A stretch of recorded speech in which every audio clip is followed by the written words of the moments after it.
Yeah, I get it. But who's watching the Watchmen? We're watching. We're watching. We're watching. We're watching. We're watching. We're watching. We're watching. We're watching. We're watching. We're watching. We're watching. We're watching.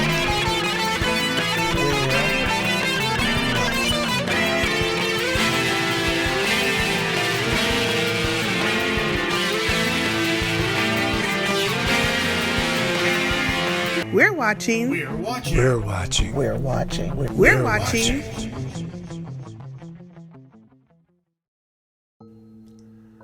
In 1986 and 1987, the British creative team of Alan Moore, Dave Gibbons, and John Higgins gave us the comic book series graphic novel Watchmen. Published by DC Comics, Watchmen tells the story of an alternative reality United States set in 1985, in which the U.S. won the Vietnam War and the Watergate scandal was never exposed. The Cold War rages on as the U.S. and Russia inch ever closer to an all-out nuclear war. In the midst of these global fear-driven tensions, Moore creates a history of masked superheroes, fueled by the vigilante trope of believing in the law but having little if any faith in its ability to protect the innocent, both locally as well as globally. These self-proclaimed vanguards of the good work outside of the law, again at both local and global levels, meting out violent justice in the name of creating and protecting a better world. Moore used these characters and their strengths and weaknesses to examine the role that power and violence play in our cultural understandings of gender, morality, politics, and justice. In 2019, HBO continued Moore's cultural examination from the perspective of generational black trauma and set its origin story in the Oklahoma race massacre of 1921, where mobs of white residents attacked black residents and businesses of the Greenwood district in Tulsa. HBO's Watchmen presents an alternative reality narrative that draws our attention to the oft-ignored racial atrocities entailed in United States history. In addition to describing the generational reverberations of such cultural trauma, the show further examines what contemporary U.S. culture might look like if addressing these atrocities had become federally directed, intentional policy goals. By explicitly rewriting our history and showing us what might have been, HBO's Watchmen simultaneously enters our present public discourse and provokes images of what could be. The purpose of this talk is to present an analysis of patterns in public responses to Watchmen's alternative history. However, our long-term goal is to attempt to measure the extent to which HBO's rewriting has created a cultural space that affords the emergence and sustainment of different views. Does Twitter actually do cultural work by allowing people to collectively shape attitudes and change minds? Can Twitter actually write history? Nathan, why don't you tell everyone what they're looking at here? Absolutely. So I'm Dr. Nathan Carpenter. I played a role on this team primarily as the person collecting and visualizing data. And what you're seeing in this case, we took all of the tweets over, a couple months. So starting at the very tail end of October and going through about December 18th. And we mapped out basically the amplification of messages. And so we were looking for tweets that were getting retweeted. And we also coded them according to what's called sentiment analysis. So looking at the overall emotional valence, whether it's a positive emotion or a negative emotion. So what you're going to see is like flashes of retweeting occurring over a vast period of time. So these are almost episode by episode where people are engaging. And what you'll probably notice is that there's some colored lines that show up. Yellow means that they're kind of neutral. That's probably people just commenting on the show. Blue are positive emotions. And then you'll see red, which are negative emotions. And so you can see right here as we get towards the end, the very, the finale, there is a tremendous amount of activity that suddenly pours out. And you can see some major accounts getting attention as they're getting retweeted. And again, you can see in there some of the color coding that goes along with the sentiment analysis itself. Now, as we're looking at something like that, the meaning is really derived out of, again, seeing what kinds of emotional responses might be the most engaging. And we're also able to see, again, over that period of time, intensity build up in terms of the collective response and amplification of those messages. So I'm Dr. Scott Jordan from the Department of Psychology at Illinois State University. I became fascinated with Watchmen after the very first episode and knew that it would be a public stir and a very important cultural event. What you have here are a couple of tweets that sort of exemplify the intensity of the responses people had to this show. So the first tweet I'm going to look at is the one that says on the left, "On behalf of the American taxpayer, thank you for keeping our streets safe from rich assholes playing dress up." And you can see above that what the retweeter thought of that particular tweet. Again, we present this not for shock value, but as a sort of index of the intensity with which this show impacted the public. If you look in the lower right, a tweet from Nerdist, "Lady True hasn't forgotten America's past with its racial injustice and imperialistic conquering of Vietnam." And of course, then you see the retweet and that person's response to that tweet. Again, clearly not for shock value, but just to show you that this show really mattered to people. What we did at the time we started doing our analysis, I think 7 episodes of the 9 had aired. And so we just decided to get some descriptive data of what we were looking at. And all this is a frequency count of tweets as a function of time in relation to when an episode started. At this point, the episode that had received the most tweets was episode 7. So that's where most of our focus is going to be for the rest of the analysis. And you can see right here at 21, that's roughly when the show began. And you can see there's a massive spike of 2,500 peaks with a fall off, not even an hour later, but hours later. In other words, there's 1 hour, this would be 2 hours after the show is over, right? Because these are all individual hours. And you're seeing that people just keep talking about this show for hours on end. I'd follow up, I guess, just before we move on from that. I'm Steve Hunt. I'm director of the School of Communication at Illinois State University. And if you're listening in at this point, you're probably wondering, wow, did these 4 get together and analyze all of those hundreds of thousands of tweets that lasted the duration of the season of The Watchmen? No, we did not. We didn't have the time to do that. Right. But yeah, just to give people a sense of, as Dr. Jordan was saying, that we're really starting to focus in on what were the episodes that were drawing a lot of attention. And let's see if we can't take one episode, break that down a little bit and make sense of that and go from there. So that's where we are at this point. So this episode is an almost religious awe. And this is the episode where we discover who Dr. Manhattan is, right? Other things happen in this episode as well. And just to follow up on what Steve said, these early graphs you're seeing are just our way to try to get an attempt to get a grip on what is Twitter doing? Are there patterns in what Twitter is doing? So what we have here is the tweet type as a function of time, looking at episode 7. And I'll ask Nathan to take over from here.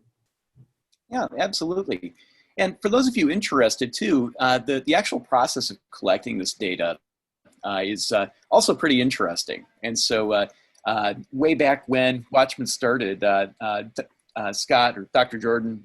You can call me Scott. Came and yeah, he basically asked me, is there a way to collect these data? And I run a social media lab at Illinois State University in the School of Communication called the Social Media Analytics Command Center. And one of the methods that we use actually takes the Python coding language and can collect tweets based on any keyword, and it can run and collect those tweets every 15 minutes. And so I built a very special search just for people using the hashtag WatchmenHBO. And that's what we've been using for this entire data set. And so what you're seeing now is just this window of tweets right around episode 7, because again, there's a lot of data being produced. And one of the first things we wanted to consider as we were looking at this episode, as we were doing this discovery process of how people were using Twitter to potentially, again, write their own history or rewrite history maybe, is what kinds of tweets are they creating? And so if you're a Twitter user, you're probably pretty familiar with the different ways you can tweet. But if you're not, there are a number of things that you should consider. One is that you can create a tweet where you do nothing but yell into the void, right? Where you just post text and you put it out there, right? And but then there are also different types of other ways you can engage other Twitter users. So some of those can be retweets, which is simply just re-amplifying or sharing an original message. You might mention other people. You might reply. You might quote tweet. I mean, there are all sorts of different levels. And so what we did was broke it down by replies, retweets, and combinations of those along with original tweets. So what we're able to see here is, first of all, just that huge wave again, just like we saw with the previous charts and graphs, where that people were engaging as soon as the show began. And they're engaging, here we can see this is hour by hour. They're engaging for again, a long period of time. There's kind of a ripple effect of engagement that's occurring.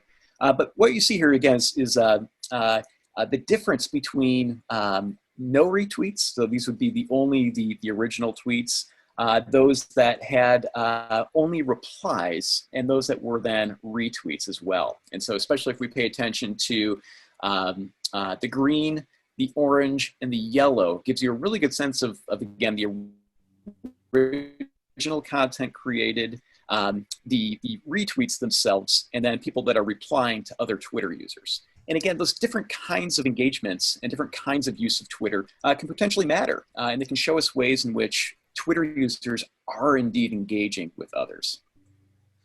So here, this takes those tweet types you talked about, and these are non-additive. See, these are just the blue's original, the red is retweet, and the green is replies. And what you find interesting here is that while original tweets dominate initially, what you see are retweets dominating after that. In other words, you're starting to see people reacting to each other's tweets. So you're starting to see connectivity emerge among the tweeters. Interestingly enough, what we liked about this graph is that it showed us that retweeting is a much more frequent behavior than replying, right? In other words, instead of writing out a text to what someone else just said, you actually just retweet and the one you just saw. So of course it's much easier, but we thought it was important to show how people are actually engaging each other in the Twitterverse in the midst of the show. Absolutely. And if I can jump into that too, if you can go back real fast. Mm-hmm. I do find it interesting that there is at that moment, especially if you look at the where the green line spikes up there, right? Those are people replying. That's coming at the very tail end of the show, right? If you're thinking about these moments that have a lot of engagement. And it was actually at the same pace as retweets, really, really close. But then they fade off, right? And so we really get the sense that replies are something that need to happen during the show itself, right? It's not something that's going to happen hours later in the same way that retweets kind of provide this echo of the original activity. And so if we're looking at what we call second screening, where people are watching a show and then they're on a second screen, so in this case probably their mobile device tweeting about it, right? That's where we can see really strong evidence of that, because they're trying to engage with others right at that moment rather than simply repost and amplify something else that was already there. Yeah, what's also cool about that is during the show, they're responding to each other to some extent. And then once they're done responding to each other after the show, they just retweet like crazy, probably seeing someone else's retweet. So I bet you if we measured those, we'd find a single tweet actually being retweeted many times, adding to that total in that red line as it accelerates after the episode. Anybody else want to make comment on that slide? If I could just jump in so people have a clear understanding. When you say you're looking at tweets about Watchmen, what does that mean? Right? Nate, maybe you could talk a little bit about how you did the search process and the tools that you used to collect these data.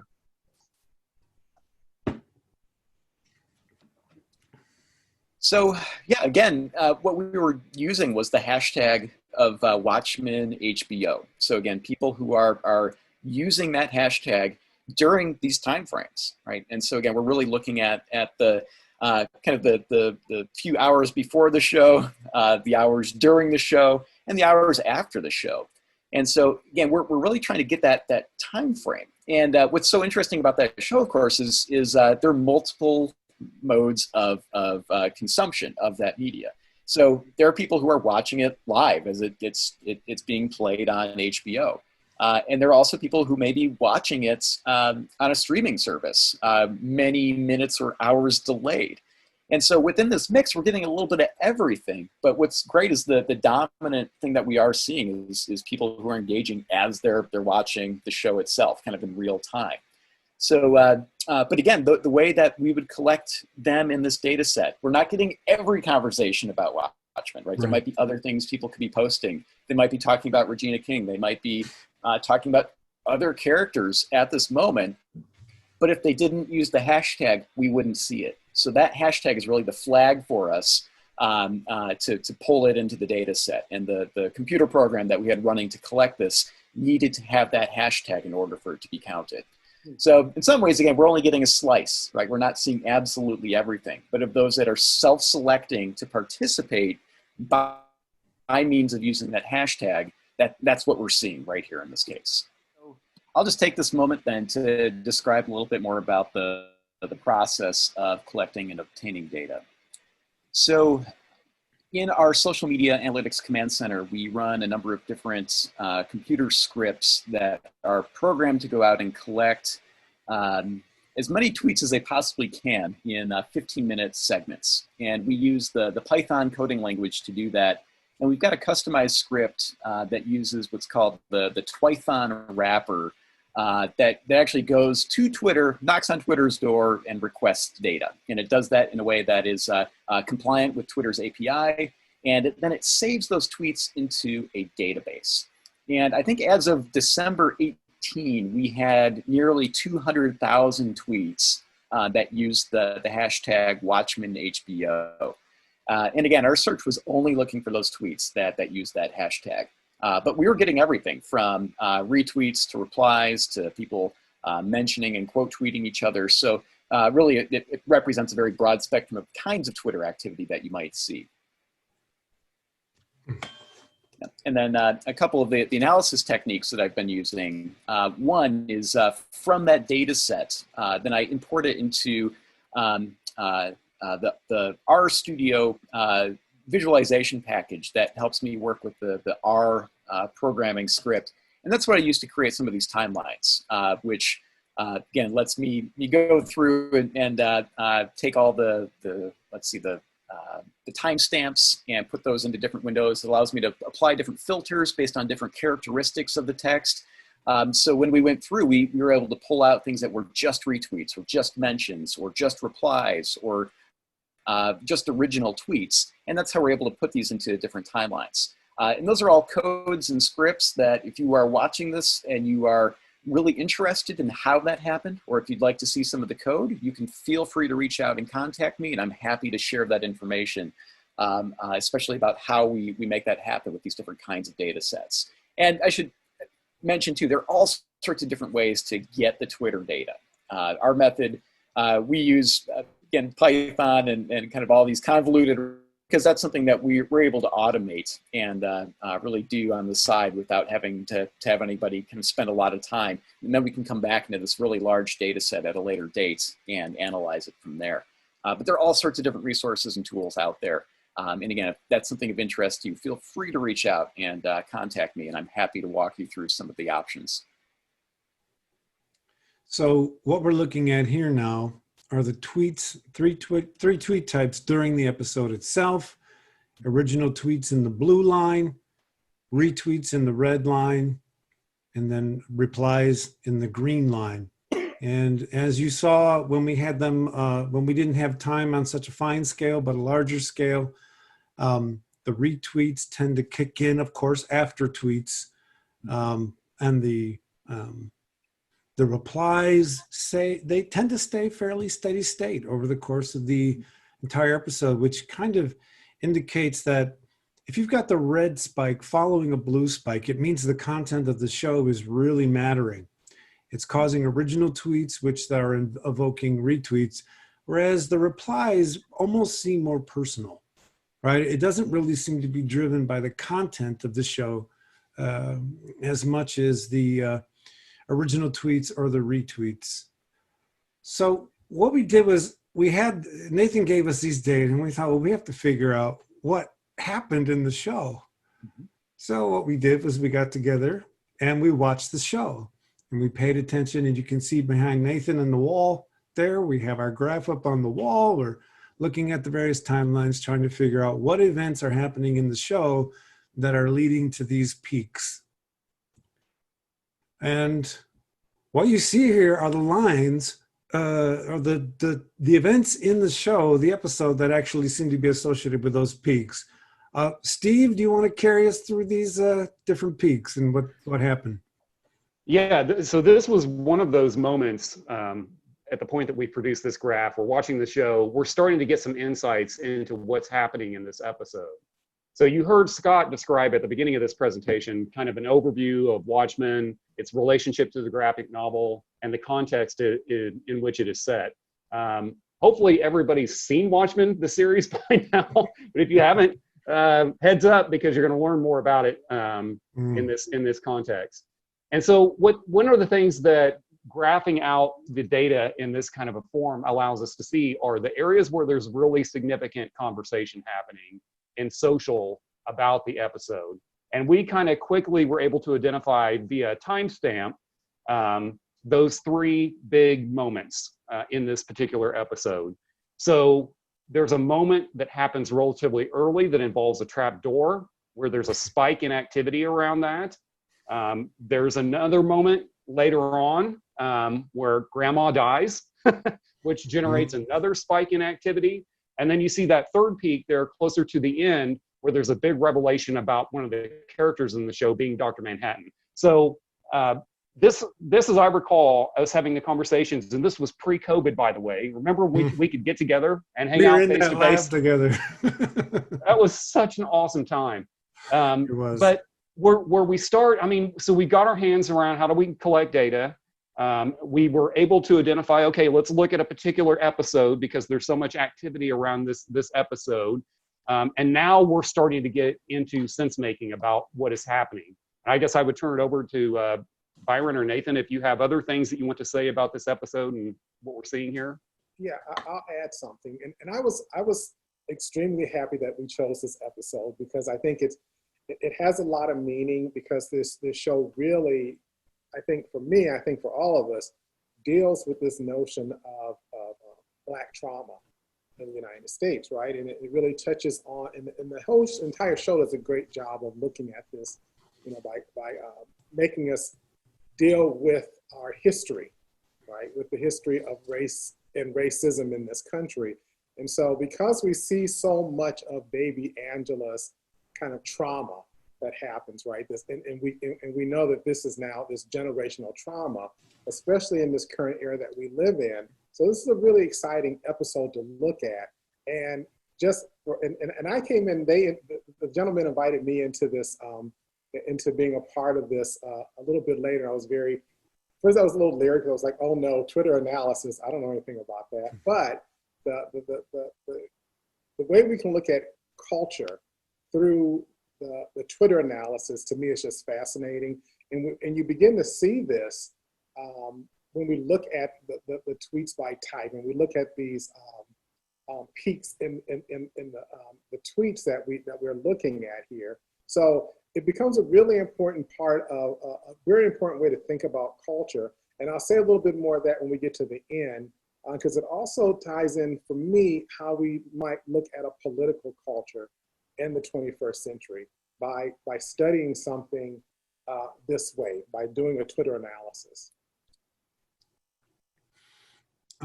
To complement Byron's delight that we chose this episode, that moment, minute 18, there are these two events, both of which are intense. One is the trap door that Steve talked about, and the other is a comment, white men wearing masks are heroes, black men wearing masks are scary. We weren't sure, was it the trap door or was it that word, that phrase that was driving that peak? And by identifying the tweet types here, you can see down at the bottom that in the red lines, there are two peaks in the red in the retweets following that blue peak. So we can use those distributions of tweet types at certain moments to ask the question, are these retweets more about the white men wearing masks comment, or are they about the trap door? We haven't done that because we went in a different direction, but these are the types of things that we believe this analysis provides. Looking back in my notes too, before we get to the themes that were developed from that, one of the things that I was excited about, I mean, you see that reflected in the conversations that we start having just about breaking this out by type of tweet. We haven't gone into content in a significant way. You'll see that next, but we're having conversations about, are there themes now that cut across these episodes? What does this tell us about the cultural significance of the episode in the moment and the context? Right. And are there differences among these kinds of things? Does it make sense to look at tweets by type and all of that? In addition, we had conversations about, is this telling us something about, is this how we do audience analysis with streaming shows? Is this a new way to think about that? And to what extent does this give us insight into user engagement as they comment, tweet, reply, retweet as they're experiencing the show in real time? I remember. So in order, as Steve said, to sort of get a grip on what all this means, I went through a series of tweets, probably about 100, picked one of those peaks and just went through the tweets and just tried to figure out what was the person saying, and are there ways that we can categorize what people are saying. So these are the original 8 categories.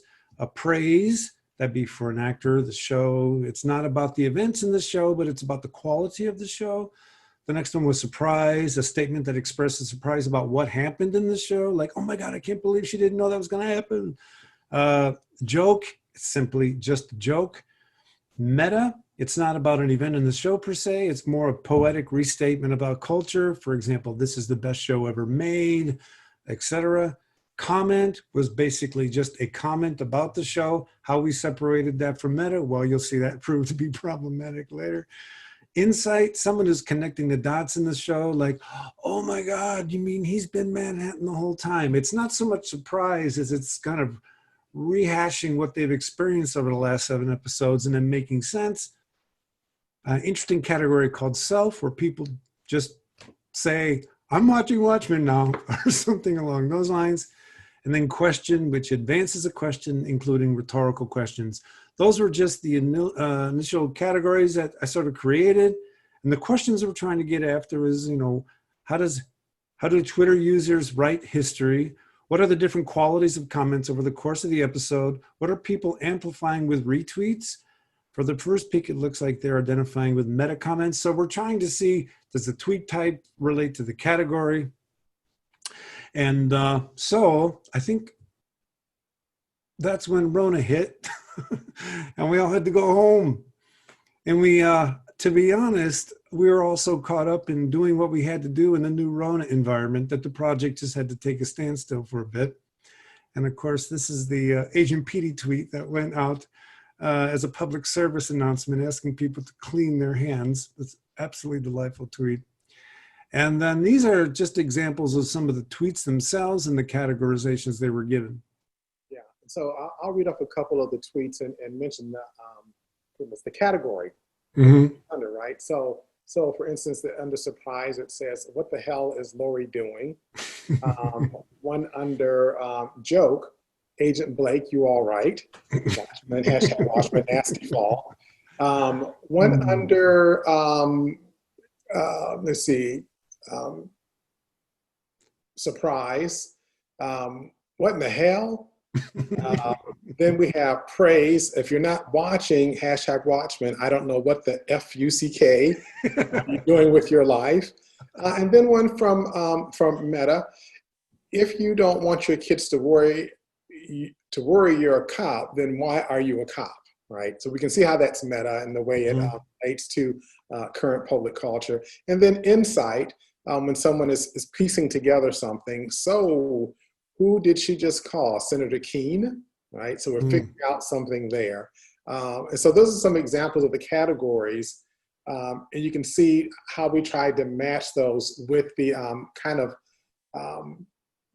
tone that you could, or the tone, the punctuation, what have you, to figure out what those different, what the different statements were, the different tweets were saying. I thought I'd step in and just give the viewers a little sense of where we're going and how we got to where we are, just as a way of clarifying what we're doing with these coding categories. So you can kind of see that we've gone from looking at different types of tweet and making some sense out of what that means over the course of an episode of the series. So that tells us something about volume, right? It tells us something about where activity is happening, which is useful and informative and insightful. So as Scott mentioned, the next step was we all have to sit down, we have to watch the episode, we have to think through it, we have to talk about what does it mean, what are we seeing, as we're looking at the tweets as they happened during the episode, as they unfolded during the episode. So Scott did a really good job of diving into the data for that episode and thinking about different coding categories that we were really witnessing. So that's what you get, and Byron was reading those categories. That's what that refers to. The next step then was for all of us to make sure that we were on the same page in the way that we applied those coding categories to the data to do intercodal reliability analysis. And Nate came up with a really pretty sweet way, ingenious way of thinking through that. So we once we had the initial categories from Scott, each of us got a data set of 100 tweets that we were to go in to analyze, to code, and then we got together to compare them, to talk through the coding categories. You see, this is an iterative process where we're talking about what we did. We look for areas of disagreement. We look for areas where we were in agreement. And then we look to identify, are there points where we need to refine our categories a little bit to make sure that we're all on the same page and that we're coding things consistently. So Nate, how did we do that? As Steve mentioned, again, we took those 100 tweets, we each went off on our own and coded them according to categories. And what we ended up running into was that there are some categories that cause problems for us. And I can't recall if this is the data set or another one, but we ended up running into problems where especially comment and insight and meta kept overlapping in ways that were not particularly helpful. And Steve mentioned this concept of intercoder reliability. And for those of you in communication studies and other areas that might be a little bit more social science related and maybe a little bit more quantitative than qualitative, the basic idea is that you are trying to establish that your coders have all been trained to recognize the same types of data. You want to be able to demonstrate how well trained they are and that they have frequent amounts of agreement. And we have places where it was just all over the place. So let me show you how we went through and measured that. So you can see right here, each person has their own columns. So we've got Nate, Scott, Byron, and Steve. You can see the tweet, and then you can see how each of us went through and coded those. Now, we're not doing like pure intercoder reliability by any means. This is just more of our own system, just to identify the areas that we needed more work on. And what you'll see here is I've got a filter applied, and we went through and we counted how strong was the agreement. So like 4s, that meant all 4 of us agreed. 3 meant 3 of us agreed. 2 meant in most cases. And then we didn't bother with 1 because if one person, among the 4 of us, it wouldn't matter. So we had 0s rather than 1s. So that meant no agreement. And so when we these, we could then take a look at which areas were the strongest. And so in this case, we saw that, what was it? Actually, you know what? I think I even have these. Yes, I do. I have them scheduled out here. See where we had and empathy and questions, I think, were very, very strong, followed by insight, surprise, and questions. I think there were very few instances where we couldn't tell surprise apart. But then you can see over here, this is where the 2s and some 0s came in later down the road. We saw that insight was hard to tell apart from meta. And yeah, this is the data set that we actually pulled comments out of. But comments, insight, and meta were really, really hard for us to all agree on. So that showed us that we needed to combine some of those categories. And so in the end, we removed comment, right? And we combined it with meta. And so then meta and insights became two very different things. Meta became the category for everything that was related to content outside the show. And then insight was anything where people were putting the pieces together and talking about the plot, right? So as things were being revealed to them, that's where it made a significant difference. So with that coding scheme, right, this is that point in the study, and we've now come back after COVID. We're trying to pick up the pieces. We're trying to make better sense of what's going on. But we got a really good sense that it wasn't so much about when are things getting retweeted, right? It wasn't really about when are there replies. This became much more an issue of when are people responding with these different kinds of themes in their tweets. So out of that, we produced an entirely new graphic. And I will actually pull that up because this is brand new. Oh, nope, this is the old one. Sorry, wrong one here. Let's see, where is it? There it is. Peak analysis by theme. Okay, so again, we ended up putting those 3 spikes of activity that we had up earlier. In fact, I'll open that one that I said was the wrong one, and I'll open that here. So we ended up taking this in those 3 spikes. So this one right here with the trapdoor or the comment about white men wearing masks, the place where grandma dies, sorry about the spoiler alert again, but that spike was our second one. And then the third one was this huge, tremendous climactic moment where there's a tremendous reveal about who a character is. So we had those 3. And again, we took those categories of tweets, those themes within each tweet, right? So again, how people are tweeting. And we mapped those out as well. So here's the most current iteration that we had. And you'll see there's some dead spots in the data because we weren't coding for those themes at those time frames. So really it's these 15-minute windows around these spikes of activity. And here you go. So I'll just show you the most significant, and then we'll talk our way backwards. And I want to get all of your reactions too, Steve, Scott, and Byron. But you can see right here, I mean, the most obvious one is we have surprise, right? There's a huge reveal about a character, and that is, again, the biggest spike of all. And even earlier, when we have that trapdoor moment, I think a lot of people were expressing surprise. And so we see that really spike. What was really, really interesting, actually expected, but really good to see, because we know Twitter is a nasty place and a lot of people can get mean and ugly. We had this huge spike of empathy around the moment when the grandmother dies, right? So that's amazing to see that emerge. But even before that, we have some other spikes which are really important, and you can see some of the coding down here. Purple are these moments of insight. And I'm not sure how to read this, and I may turn it over to you guys to see how you read this too. But like over here by the trapdoor, we have this spike of surprise and then a spike of insight, which I don't know if it's directly related. You know, people are putting pieces together after they're shocked and awed in the minutes that follow.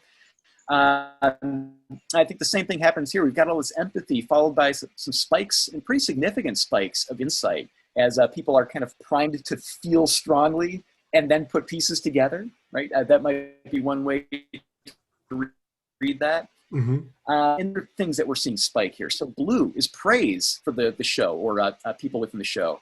And so we see some praise early on, not significant, but then right here during the big reveal, we've got a lot of people saying, oh my goodness, the show is just amazing.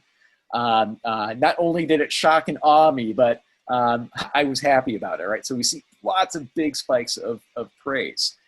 Some last things that are interesting. This black line here is, we can see spikes of self. So again, people talking about themselves. In most cases, it's I'm feeling this way because I'm so surprised. I don't know, I should turn it over to you guys to see if there's anything else that you saw or noticed in this kind of analysis of these themes in this linear display. Yeah, can I jump in real quick? Yeah. So for me, I guess I've always been, I don't think I've ever even said this to you guys, but one of the things that really interests me was the trapdoor moment, right? So the trapdoor moment, along with figuring out, was it the comment about white men wear masks, right? So what exactly is it? For me, and I keep thinking about this as a moment of surprise, right? Is it that combination of things? But I also wonder, do we go beyond, what was just being said at that moment, right? In that actual trap door, to thinking about the surprise of that moment of these two white women, right? So I've had conversations off of, outside of these conversations about that moment when that happened, right? Was it goes beyond, right? That surprise, and it might be this, that what makes that surprise so relevant there, or that it happens there, is that, for some of those people watching that and some of those comments, and I don't know if we can make it, if it just comes from out of those comments, or if it's just that, this notion, and this gets into the meta, right?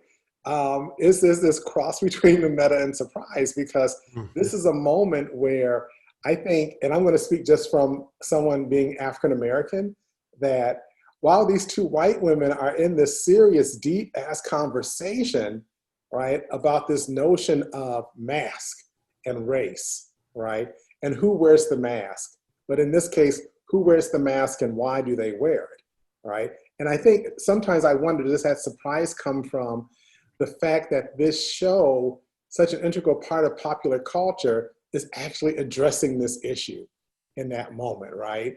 And does that make that grow so high? And it's the same thing. I can say the same thing about the empathy when Angela's grandmother dies, right? I mean, we all feel this kind of connection to our grandmother, right? And we also feel this connection to, well, damn, she's been through so much already, right? And so for me, this is what made those peaks so fascinating, trying to figure out beyond just what we saw in the show, what's going on in people's minds as they're watching this, right? Because it's so hard-hitting, right? It's so hard-hitting to see the captain's wife, the police captain's wife, say this cold, harsh comment, right? And it's just like, wow, this is this one white woman saying this to this other white woman. And I think that in part makes it so surprising, but also so frightening, right? And probably for a lot of Black folks, so maybe expected. Right? I like your analysis there, because we are surprised to see two white women having this kind of conversation, because we don't see this in media. We don't see two white women sitting around talking about race this way. Yeah. And then there are a whole bunch of little surprises that take place. For example, the judge's wife says, "Oh, was I not supposed to confess yet?" Right? In other words, we're not even used to hearing lines like that, right? So there were all these little abrupt, bam, bam, bam. These things are surprising. And I wouldn't be surprised if the size of that peak is kind of a collective response to all the larger scale phenomenon of these two white women sitting around talking about race the way they were, and then all these other, if you like, more micro kind of comments that took place in the middle of that. One thing I really like about this chart is that we do recover all three peaks. In other words, it's not like the quality is distributed evenly across all the different qualities. We get two big surprise peaks and we get an empathy peak. And it's exactly what we would have predicted by watching the show. So if you're a writer, a director, or a producer, you're looking at these data and said, we did what we were supposed to do, right? We evoked the response we were trying to. Another thing that just stuns me about these data for two reasons are, as Nathan mentioned, the way at which praise and insight peaks follow surprise peaks, follow empathy peaks. And what you're getting in those first peaks then is the emotional response, because surprise is an emotion. Like, oh my gosh. And then what you get after that are these more cognitive responses. Now, another thing that we haven't looked at that I love about these data is I bet you we're not getting both of those, the emotion and the cognition, from the same person. In other words, I bet you someone's not saying, "Oh my God," and then a few seconds later praising.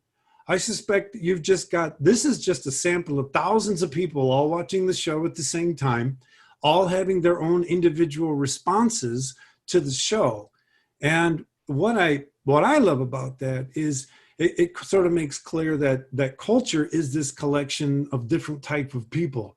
And what we're looking at here is a cultural response of many different people experiencing these different meanings. But if I could take the screen for a second and share with you, what I want to show you here is the response of an individual brain to surprise. So what we have here is time 0. And then what we have here is hundreds of milliseconds. So that's 1/10 of a second, 2/10 of a second.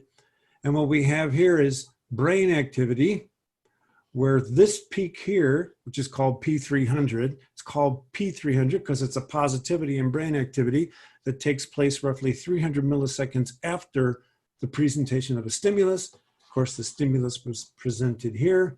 This P300 is a measure of surprise. So whatever the stimulus type was that evoked this P300 represented by the black line was more surprising than than the material presented in the red line. This, to me, is like our empathy and our surprise responses. They come like at a certain time from the event. And then these peaks here, some have called these N400, some might call them something else in the 600 millisecond range. These tend to be referred to as more cognitive peaks in terms of having an emotional response and then having a cognitive appraisal of what just happened. And I'll stop sharing my screen, but what I love about that data, and then Nathan, if you could put your data back up, is that we see the same thing happening in a culture that happens in an individual brain, that happens in an individual mind, despite the fact that we don't have the data yet, but despite the fact that these data are from many different individuals. So I just like the idea that a process that plays out at the individual level with collective brain areas also plays out at the cultural level with different human types. We'll be able to go in later and look to see if there are contingencies between those who, in other words, are these dependent on each other? Is one person tweeting their surprise and then tweeting a cognitive appraisal, or are we actually looking at different people? And if we're actually looking at different people, we're looking at cultural mind here. And the fact that we can replicate the same time scale phenomenon in a culture versus an individual is a kind of goo goo gaga stuff that people like me just love to discuss. This is one of my favorite data sets of all time. I think it's fantastic. I was just going to say, to give viewers a sense of exactly the scale of the data, because I'm not sure that we've totally established that, the number of tweets that we're looking at. So just to take you back a little bit in time, we had the initial code categories that were developed by Scott. Then each of us took 100 tweets and applied those. We compared, we identified that some of the categories were a little problematic and we needed to do some tweaking. We got rid of that comment category and added the empathy category. So we hit another set of 100 tweets again, and we did the same intercodal reliability analysis that Nate described earlier and identified that we got a lot more agreement that time, which gave us confidence that our coding system was working and that we were on the same page as coders. And then we're not coding every tweet that we collected affiliated with this episode, just so people were clear about that. Again, it's the 3 peaks that we identified earlier, and the rest of us coded the rest of the data set. So Nate, what's the total data that number of tweets that we're looking at here for this episode, the 3 peaks for this episode? So for those 3 peaks, to answer that question, it's about 1,700 total. So it's not thousands. Okay, it's right. We're looking at 200,000 for the whole data set, right? Although to be fair, we did pull out the retweets. Like, we're only looking at original tweets here, and we're doing that for a couple of reasons. We want the initial reactions. Yep, is I think even more important, because everything else after that's just amplification. And the other reason is actually just a good workshop lesson learned kind of moment too. Is as we were coding, I think only one of us got the full set of retweets just because of the way we sampled the data. And so that person didn't have the ability to go back and verify and match up the retweet with what the other person had coded in terms of those themes. And so in some cases, they could have been way off. We didn't take the time to verify that. So, lesson learned right there, make sure that if you do have amplified or reproduced data within a data set, that it is coded exactly the same. Otherwise, things will get really, really bizarre down the road. One other thing that I thought was interesting in the process, and I've done this kind of content analysis on these kinds of unstructured data sets now a couple of times, is that the process Nate uses to collect the data, you get the mention that we're coding, applying these codes to, but you get a whole series of additional metadata as well that can be useful, because sometimes the text of the tweet itself is not revealing because they've attached a meme or something that gives its actual meaning. So I found myself having to go through and go back to the original tweet on Twitter to see the additional things that were attached beyond just the text itself. That was pretty interesting and shed light on how it should be coded. Yeah, Yep, go ahead, Byron. Oh, you're like another. Given that these are all original tweets, correct? These are all original tweets. Is that we are looking at individual responses. So these are not people responding to other people's responses. So given that you have these cognitive waves like insight and what's the other one? Insight and praise, following the emotions. It's just more this idea that these are individual people having their own individual response, yet when you look at it collectively, it follows the cognitive timeline of emotion followed by evaluation, which is just very, very cool. All right, so we had this, and let me throw what did I call it, a cognitive curveball at you guys too, which is, we're looking at this as a linear data set, right? So we're looking at this over a period of time, but what if we look at it spatially, right? So what if we look at relationships instead of a timeline? And so to do that, again, this is the joy of being the person who's kind of the data science right here, is I was able to take that same data set, right? And like Steve mentioned, right? Like we've got all sorts of metadata and all sorts of other information, but I just did a very simple thing, which is took every time somebody tweeted and I matched them up with the theme of the tweet. And so some people may have tweeted multiple times, with different themes or different type of responses. And I use this tool called Gephi to map those out. And so here's how to read this real quick. But the thing that you're seeing here, again, is a net of people tweeting and the type of tweet that they were creating. And so these really big circles are all those themes of tweets. So again, we can see like surprise tweets, meta tweets, praise tweets, tweets, and so on and so forth. And then all these much smaller circles are the actual Twitter users themselves. And so every line that you've got is an instance of them creating that kind of tweet. And the reason I was this way, this is great. Oh yeah. If you could click on praise for a second. So sure. those, if you like those green moons around planet praise, those are what the number of those makes up the size of that circle. Is that correct? So the more of those that are feeding directly into praise, the larger that praise circle is in relation to all the other circles? You got it. Yep. Okay. Praise is bigger in this case because you've got a lot of people tweeting with praise style tweets, right? And surprise was our biggest grouping, right? And there it is. And you can see all the people who tweeted surprise. And you can even see there's some thicker arrows, right? And that means there were multiple tweets using surprise. Now, from that one person? Yeah, from that one person, right? Like you can see there's this huge, like super big pink arrow. I don't even know if I can hover and find it, but yeah, a lot of surprise from that one person. Let's see if I can even find them here. It's not going to let me hover over and find those individuals, but yep, there's some individuals that tweet that type of tweet more often.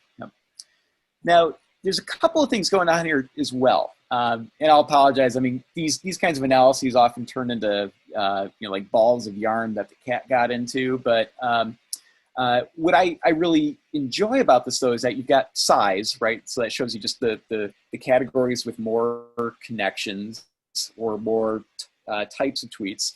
But then you can also see kind of people who are using multiple tweets. They're all in between. So as you look at the closer to the center of the graph you move, the more crossover there is. So it's like we get to the middle here. Oh yeah, you can see as I hover, there's some people who are tweeting multiple kinds of themes here, right? So that person right there tweeted surprise, praise, insight, joke, question, and self, right? So there's a lot of different kinds of tweets that person was producing, and a lot of insight.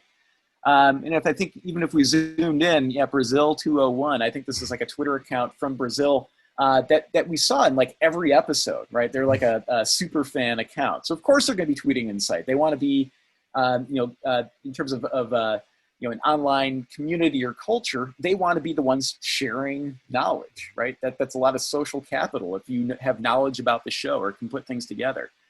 We've got other people, but the point being is as we see these people towards the middle, these are your super fans, right? These are the people who are tweeting like all of their different reactions to the show itself. And if we go out to the periphery, though, these are like, again, the one-offs, like the random person screaming into the void when they see something, right? Like all of these are just one-off surprise posts or maybe one or two surprise posts out there. Like that's all they're reacting to. They're not engaging with different facets of the show.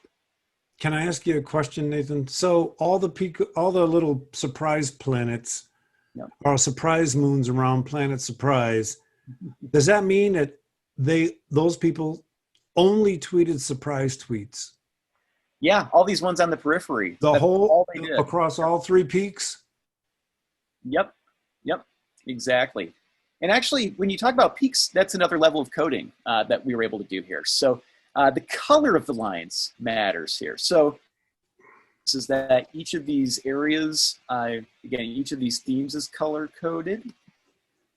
And what it's demonstrating is that there's a group of Twitter users in color that was their dominant, or at least the majority tweets for them. So like, again, we can see there's some blue people out here. They may have tweeted more empathy than anything else. And these orange people out here, they tweeted more insight than anything else, even though they were connected in other ways. So they end up they get color coded in the middle by the dominant type of tweet they sent out. But the closer they are to the middle, the more diverse set of tweets they created. That's exactly right. Okay. That's exactly right. And hopefully you're getting a sense of how this, again, when we look at it spatially, like before, again, we were looking at it on a timeline, right? But spatially, now we can see every single, and actually every single tweet, because every line that you see on here, or thicker lines, is a tweet or multiple tweets.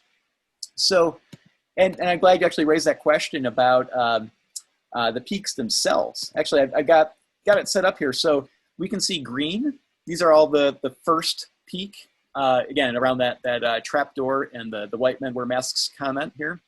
And so we're able to see what kind of theme was being used more often, right? And so right there we can see we have a lot of insight also emerge at this time. And this is all peak we're one? able to see during, this is all peak one. Yep, exactly. And here, let's jump into peak two. You want to see that one? So again, this is the empathy moment, right? This is when grandma dies. And look at that, right? There's a huge difference between 1 and 2. Let me go back between those again, right? Like very, very little empathy in peak 1. Now look at 2. It's just dominant, right? Around empathy, a lot of insight emerging as well. Yeah, go ahead. No, what's interesting, if you go back to looking, if you look at the planet, the moon, the blue moons of empathy, look at them at peak 1 and look at them at peak 2. They're not changing. What's changing is the people in the middle.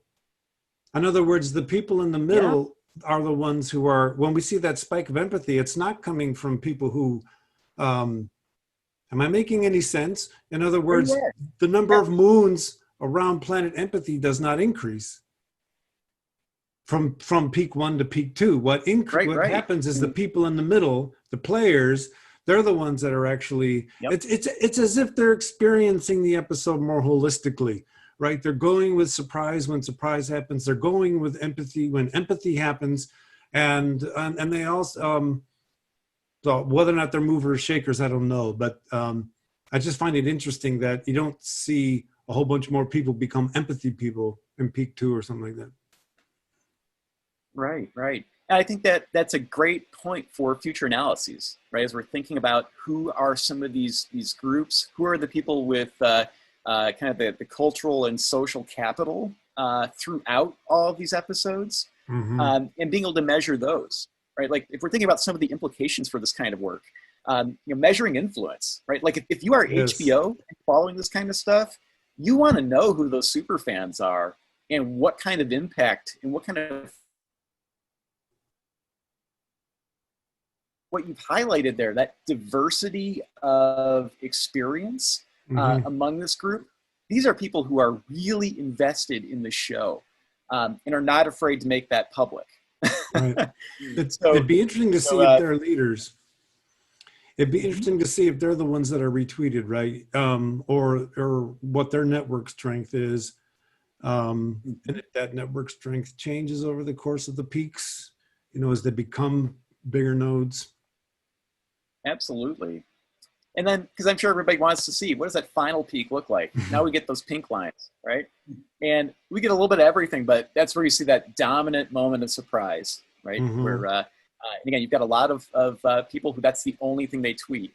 They're all that cloud. I love the analogy of like, moons and suns and stars and planets and all that, right? But yeah, that's where we see all of them emerge. But we also have kind of everybody responding in different ways. We see probably the most diversity of responses and themes at the very end too. And that's where we get praise and additional insight. There's still empathy emerging. I mean, look at that. That's still there. We get a lot of self-referential tweets where people are probably talking about how surprised they are. Not just that they are surprised, but they're referring to their own self and experience in that moment. Last time we looked at this, we highlighted the self node and noticed that it didn't lead to empathy very much. Could you show us that again? Yeah, let's see if I can make that happen. It's going to be a little ugly over here. I didn't mean to make you go in a whole new direction. I just remember we were looking at I don't know that it likes, I'll try it. There might be things that it just won't be happy about doing, but let's try it. So we'll do self. Okay. Yeah, so there's self, which we could highlight, right? And what was the other one? Empathy. Let's see if I can bring that one in too.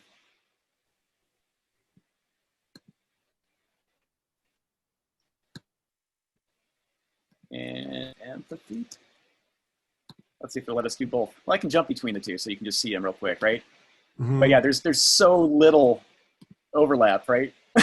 There's two different types of people right there. So different, right? Yeah, totally different types of people. I think that's a really fair assessment too. Could we perhaps pick another? Yeah, there's self. Could we perhaps pick another planet other than self to show that, in fact, these self people are rather unique? In other words, does the surprise overlap with empathy at all? Let's see. There's surprise. There's self. Yeah, there's some. There's some. You can see it over here. Can we show surprise and empathy? I see some that are holding. I had a note from our most and recent conversation that we saw that insight and empathy tended to kind of overlap. Yeah, there's empathy and surprise. You can see some of those that are static, right? Yeah. Empathy and insight, right? Yeah. Okay, there's insight, empathy.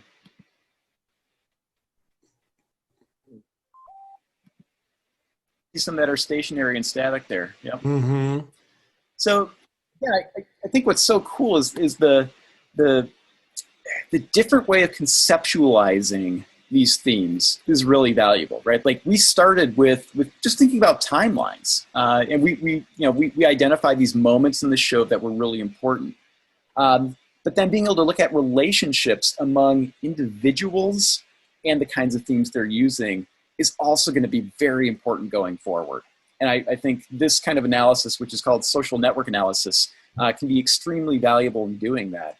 And what I think is fun too is that this is entirely open source freeware that does this work. It's a program called Gephi.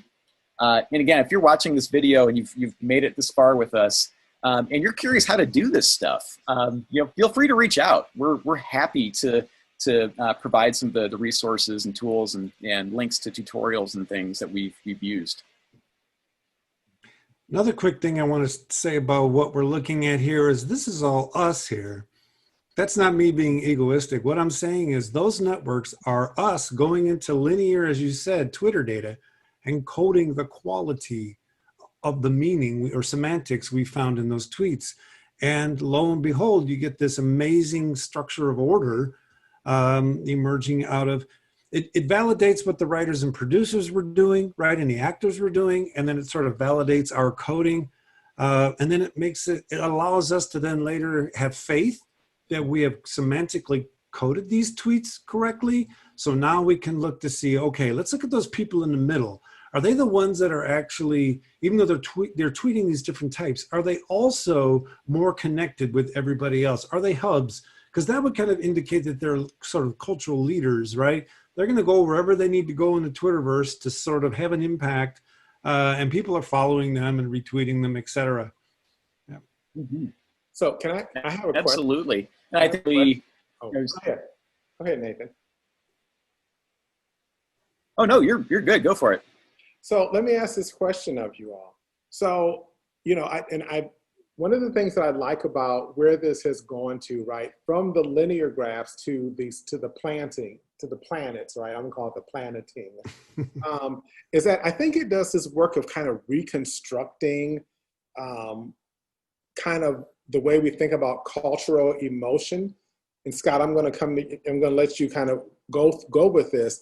The kind of way we're reconstructing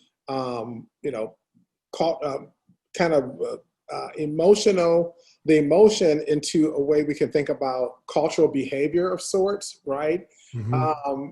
Because we're seeing these connections or disconnections, right? We see these things happening, and so beyond talking about what that does for what that might do for like HBO and their planning of the show, I'm just wondering also what does this tell us? Because I'm not honestly, I think what's happened here is that since we've moved since we've gone to a non-linear approach, we're actually moving to a more, I think, feminist kind of approach to looking at this, because we're off the linear and now we're into the planet, right? And so we're doing a more holistic look at this, right? From a number of different angles. So I wonder, what can it actually tell us about, let's say, the ethics of care, right? Or empathy, right? If we look at it this way, we're trying to see what's connected, what's not connected. What can that tell us about where we are currently in our public culture, knowing and remembering that, Watchmen from its very beginning was shocking and surprising because a lot of people didn't know about what happened in Tulsa. Right. And specifically, since we're looking at this from the angle of this Black woman, right, in 2020, right? So what does that tell us? And if we think about the way this is being mapped out now beyond the linear. Well, here's what I would say. The first question I ask myself is this really different from people interacting with each other with their bodies present? And what I mean by that is, imagine you're at a town square and someone stands up on a soapbox and starts talking about the need for anti-racist practices. What you're going to find is that people that don't want to listen aren't going to congregate. In other words, the people that don't want to see or hear what this TV show is showing the culture just don't watch. So they're not part of this. So what we're looking at is the people who want to watch. And we're looking at how they congregate. And if we were to be able to look at how people look at each other, who gets a shocked look on their face, who gets a contemplative look on their face as this group discusses anti-racist practices. I would not be surprised at all to find a similar sort of cluster. If we were able to behaviorally code praise, surprise, insight, if we could code that behaviorally in real time, I would not suspect we'd find stuff that's a lot different. We're going to have some people who are a little more bold, a little more in the middle, in other words, expressing all kinds of different views, and I would argue open enough to be able to talk about insight, maybe empathy, maybe praise. And some people are just going to be, no, my thing is praise, my thing is empathy. And I think you're basically seeing a full-on multi-level cultural conversation there. Not that's coming to a point, not that's an analytic argument that we're going to solve, but rather is it just beautifully ugly, consistently open nature of human communication. And beautifully ugly is a compliment, by the way. It's not meant to be an insult. It's actually the fact that you've got everybody there, and instead of being in the town square, they're in their homes on their phones. My initial impression is that this is basically a virtual town square. Whether or not it is or not, that requires laboratory research where you get people together and you try to do these codings versus having them do it with Twitter. The fun thing will be to see over episodes as we identify peaks in different episodes and we code those peaks. So we have a good sense of the semantic valence, the semantic value of each of those tweaks. And then we can look at individual tweeters, and we can look to see if their responses become increasingly uniform over the course of the episodes. We can see if you're in this particular hub, like we showed at the beginning, if you're in one of those hubs, how do you get there from episode 1? What happens to the quality of your tweets from episode 1 to episode 9? Do you change? And if we can find contingencies between the types of tweets people are making in episode 1 through the end, then we can be fairly confident that Twitter is writing history in the sense that Twitter is shaping how people are experiencing the Watchmen. And that shaping in episode 3 is influencing how they are experiencing episode 4. So we're not talking about rewriting history in terms of centuries. We're talking about rewriting history recursively in terms of moments of experience. And if we can find contingency here, then it's brilliant, because it's not just entertainment. It's actually shaping how the people who were actually willing to come to the town square and listen, how they're experiencing this over time. And yeah, I think that's fascinating. Now you let me go on that for a long time. I appreciate it.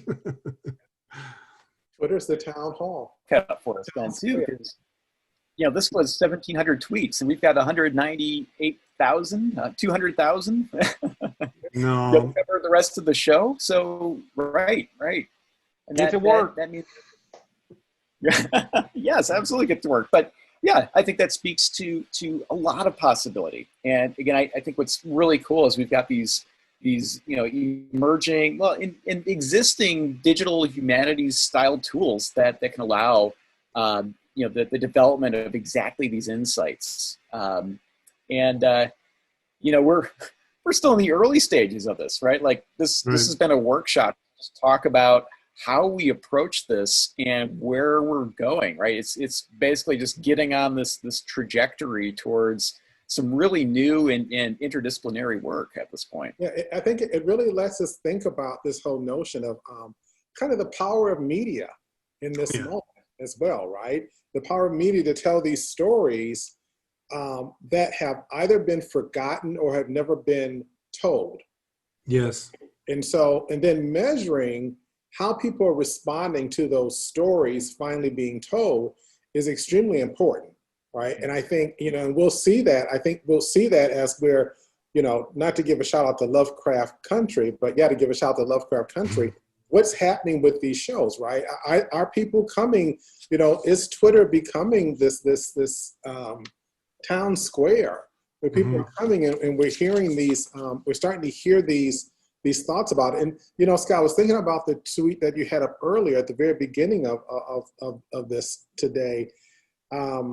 with the tweet kind of disparaging the show, right? So you wonder, does someone like that stay with the show? No. Regardless of how they feel, right? Well, it'd be interesting, right, to see, did that person ever come back to the show, right? Or if they stayed with the show, how would they feel? But I think really in this moment, you know, when you think about the way other forms of media, other forms of popular culture are responding to this moment, right? So for instance, Beyonce with Formation, Childish Gambino with This Is America, Mm-hmm. You know, with, and how they're responding to these notions of Black Lives Matter, right? What does this show do? What does this mapping of these tweets tell us? How are they productive, right? With not only not only mapping people's sentiment, but with mapping sentiment in a way where it suggests to us that there has to be change, and not just change of the way people feel, but change of how we approach these issues. And I'm talking about policy at this point, right? And I think that's it. For me, that's the importance of this. I think of this work that I keep thinking about every time I'm just excited about being a part of this, is thinking about, so what can Twitter, what can social media, really the power of social media, to give people a place to, first of all, express these things that they typically haven't been able to express, because it's seldom where we've seen so much power of a Black woman in the public eye like that. So, you know, or the representation of it, in other words. And so that to me, just to really think about and look at this notion of, you know, this writing of this history, right, and the importance of that, and looking at it through a social media kind of framing, is really exciting. And I think there's a lot of opportunity moving forward with this. Yeah, to complement your notion of how does this lead to long-term change, I know that I now experience Watchmen differently. So I've watched the entire series twice. Yeah. If I were to go back and watch the entire series again, I would experience differently because of all the conversations we've had, all the conversations I've had with other people. All of that memory would be in those moments of experience. That changes who I am. We don't need to get too philosophical, but that changes who I am, and it changes what I bring to the next moment. So these are we call it the hearts and minds, right? Having this town square impact on this large scale does matter, because what it does is now when people think about events differently, they run different simulations on what they can and can't do in that moment. So it creates new possibilities for what we can do individually and what we can do collectively. And those possibilities wouldn't be with us now if we hadn't watched it once, watched it twice, had this conversation. So it really is a cultural transformational phenomenon. How it leads to long-term change is that eventually it changes the way we experience this moment, right? And so, for example, one of the things that's very dominant in the what I'm really excited about in the current moment is switching from the concept of allies to anti-racist activists, right? Where it's not just enough to say I empathize. It's not just enough to say I appreciate. Now we have to actually act, not just to change what we experience about a TV show, but to have that change who we admit to universities. What kind of zoning practices do we have in the country? What kind of healthcare system do we have in the country? Because in the end, all of that is related to long-term change. You called it policies and such. I'll just say that if we change, I'm going to use the word minds. I'm not the most fond of it, but if we change the minds that are coming to every moment through these types of things, that's definitely, I can't say it's going to solve, but for me, it's a necessary step. Get people to somewhat think differently so that they can see different possibility. Yeah.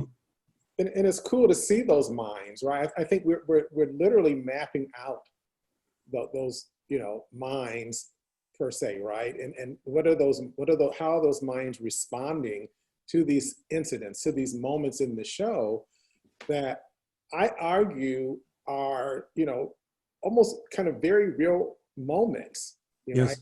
in our lives, right? So we're seeing that, we're mapping that out through this analysis. And I think it does a great job of telling us of maybe the kind of strategies we need to take.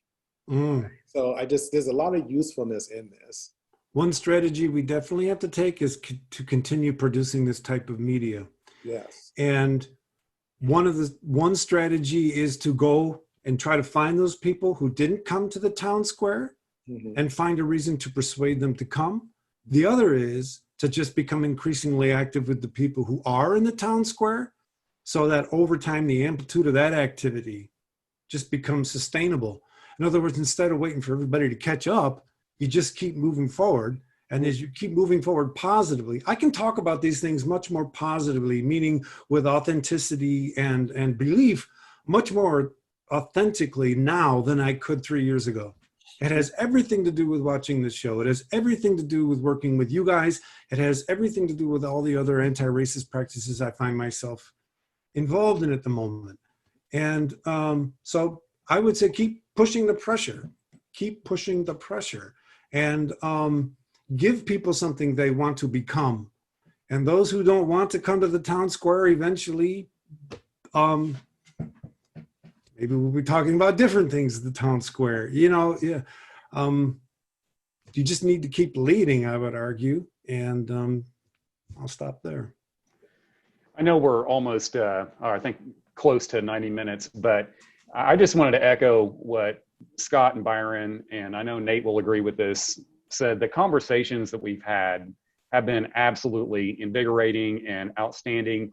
And you get that right when you sprinkle in some psychology and some rhetorical theory of trauma and a little data science and social network analysis and persuasion, political communication. The multidisciplinary nature of the research team here has just been fascinating.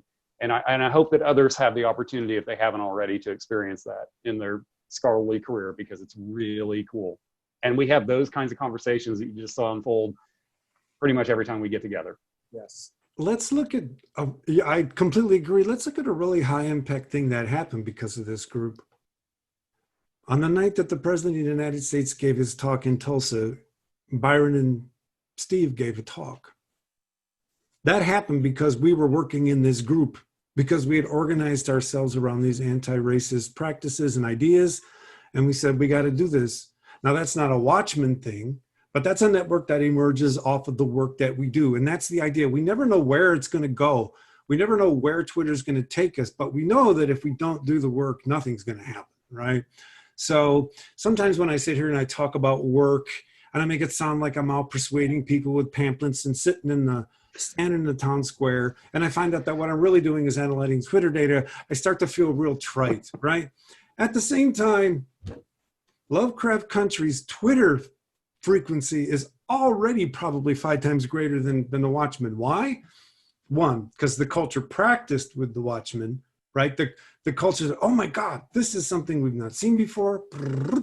And then 2, COVID. So now people are in a different world than they were when we saw Watchmen, which I think ended in December, right? So we were just starting to hear whispers, if even that, back then. So, what I'm saying is I would argue the Watchmen phenomenon actually feeds into and contextualizes what's going on now with the Twitterverse in Lovecraft Country. And as I've heard you say before, Byron, it's a fascinating to watch HBO kind of take on this mantle, right? To kind of take on this task. For whatever reason they're doing it, so I hope HBO watches this. I hope they reach out to us and they're willing to be interviewed for the book we'll do eventually. And we need to make some really cool T-shirts out of those social network analyses too, right? We sure do. Yeah, no, absolutely.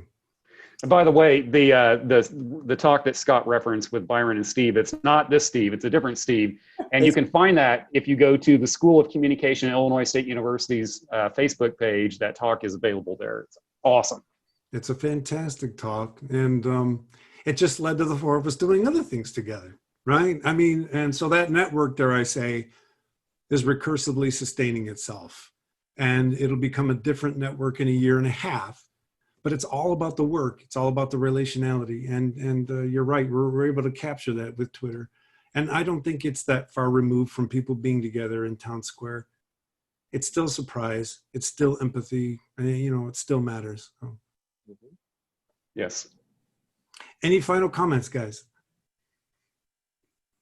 All right, then why don't we just tell the audience where they can find us on Twitter and such. Well, I'm Dr. Byron Craig again, and you can find me on Twitter at Byron B. Craig. And I'm in the School of Communication, once again, at Illinois State University. So you can also locate me there. Steve? Steve Hunt, School of Communication, Illinois State University. You can find me on Twitter at skhunt, the number 2. And also my email address is skhunt2@ilstu.edu. Nathan? Yeah, so I'm Dr. Nathan Carpenter. I'm on Twitter at the letter N, the number 8, and CARP. So Nate Carp, get it? It's really funny. 8, CARP. I do mostly personal stuff, not a lot of professional stuff anymore. But you can also follow the School of Communications Social Media Analytics Command Center at ISU_SMACC. And you can reach me at Illinois State University at njcarpe@illstu.edu. I'm Scott Jordan, cognitive psychologist, philosopher. I'm in the Department of Psychology at Illinois State University. My email address is jsjorda@illstu.edu. I also run a YouTube channel called Dark Loops Productions, in which we talk about all things live life, science, and the pop culture, all of it with a very, very clear social justice agenda. Look for our Lovecraft Country. Yeah, no, we're rocking the Lovecraft Country podcast right now. Yeah, it is my most observed. It is the most observed thing I've put on there so far.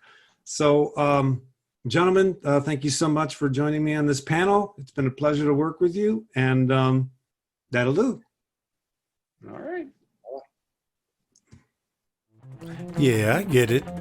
But who's watching the Watchmen? We're watching. We're watching. We're watching. We're watching. We're watching. We're watching. We're watching. We're watching. We're watching. We're watching.